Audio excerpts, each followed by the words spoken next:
Hi everyone, Rowan here and welcome to another video. Today I'm going to be doing a review for Occult Legacy by Megan Shepherd. I'm going to try to keep this review as spoiler-free as possible, but be warned that it will include spoilers for the previous two books if you have not read them.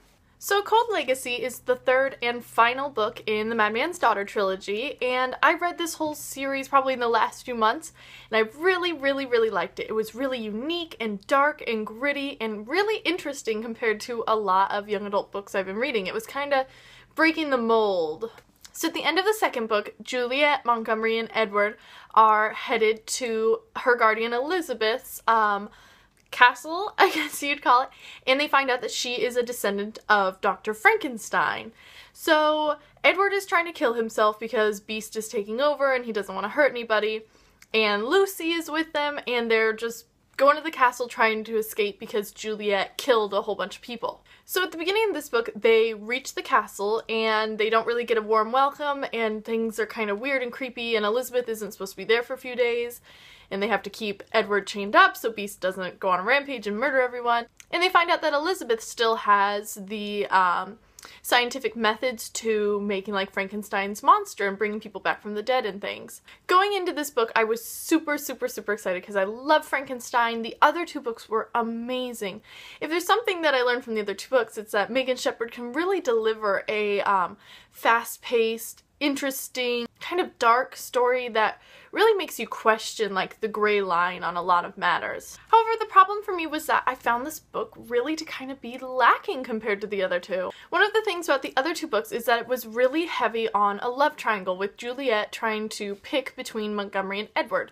Because from what I remember at the end of the second book, Juliet was still rather conflicted about which boy she wanted to be with. Through the second book, her and Edward were together a lot, and then Montgomery comes back and she is kind of in love with him too, so she's conflicted.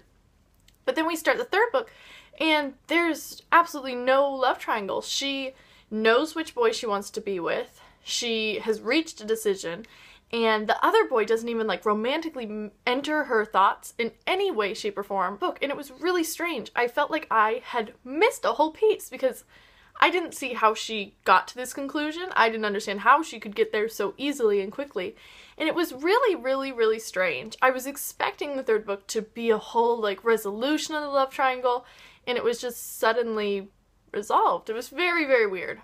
Something else that I was really disappointed about was that the previous two books really did a great job of capturing this kind of creepy, tense, suspenseful atmosphere, and it was just fantastic. It really gave me chills. In the first book, Juliet's on the island and she's kind of with all of her father's weird experiments, and she's being stalked in the night and through the jungle by this creature and all of these things, and it was really tense. And in the second one, when she gets back to the city, it's kind of that same like game of cat and mouse. She's being hunted by Beast and she has all these creepy horrible encounters where Beast comes out, and it just gives you chills.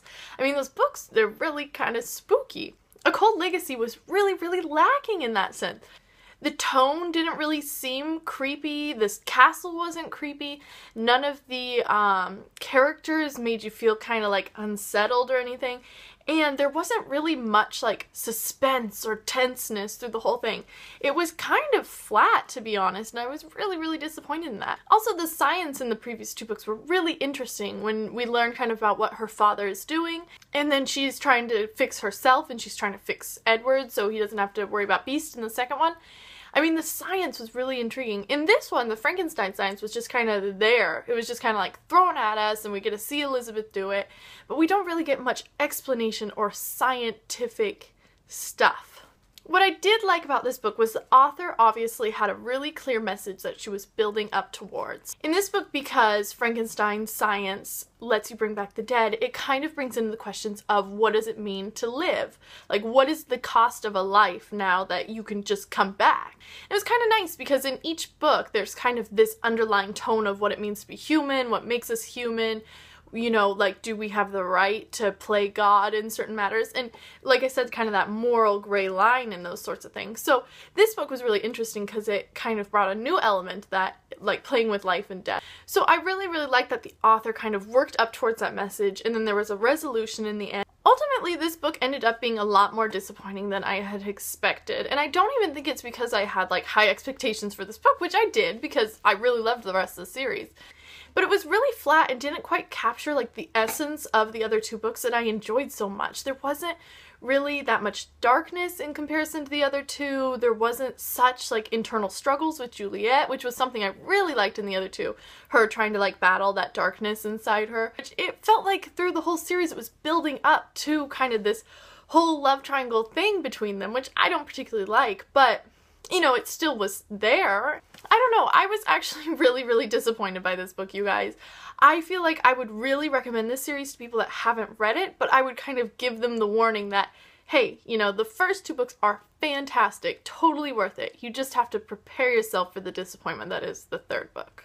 Ultimately, you guys, I gave A Cold Legacy 2 out of 5 stars, and I think that's because I was being generous. So if you guys read A Cold Legacy, and what were your thoughts on it? Comment below and let me know. And as always, thank you so much for watching, and I'll see you guys next time.